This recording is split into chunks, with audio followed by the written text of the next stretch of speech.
So, Jonathan, I've been speaking to a number of leaders who actually are really busy at the moment, and their businesses haven't been affected sales-wise by, in the last sort of 6 or 7 weeks. They're very fortunate to be exceeding targets and everything else. But one thing that does come across as a key challenge for many is managing consistent performance throughout all individuals in this kind of environment where they haven't been used to working from home. What's your advice to leaders in that position as to how to deal with that?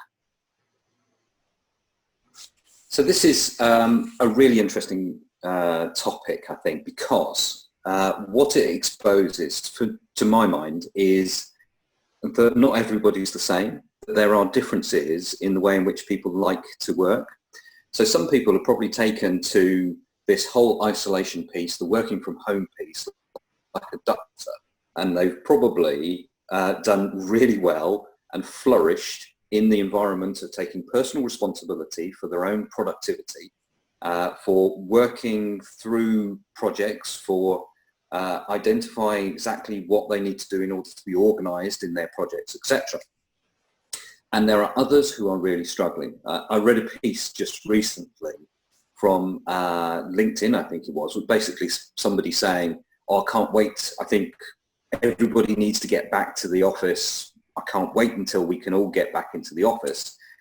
And I'm thinking, well, here we have probably an extrovert who flourishes because they need to be around people, whereas an introvert is the one that is flourishing in the current circumstance, being in isolation.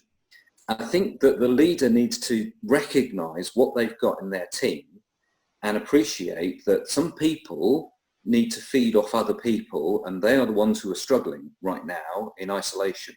They need to be around others. So what can the leader do to facilitate this whole piece around giving them some people to spark off, to spark ideas, to be creative, to think in terms of energizing each other, and it's that which they are probably struggling with. So don't tar everybody with the same brush. Think in terms of the character of the individuals in your team, and then adapt your leadership style to suit what they need right now. But how can you change then? So if we're saying that these people are, so I suppose you've got two different thought processes. You've got, it could be that it's deemed that they're just not working because they're at home and the sun is shining and they're out there doing their decking and their garden. Or it could be the thought process that you've mentioned there. So how would they change their leadership style then to deal with it? Yeah, what you've exposed there, I think, is an element of trust. There is this supposition that because the sun is shining, they must be outside in their garden because they're not seeing the productivity that I want to be seeing. Whereas in reality, it might just be that they are rudderless, that they need some form of direction, that this whole challenge of working in isolation from other people is providing a real stumbling block to them. And subsequently, they need the leader to help support them with that. So I think that it is a case of one-to-ones. It's a case of sitting down with the individuals to understand how things are going and to generate that whole environment of safety.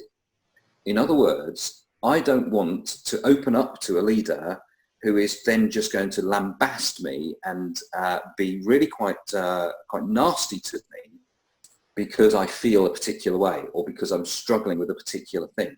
I want a leader that is going to help.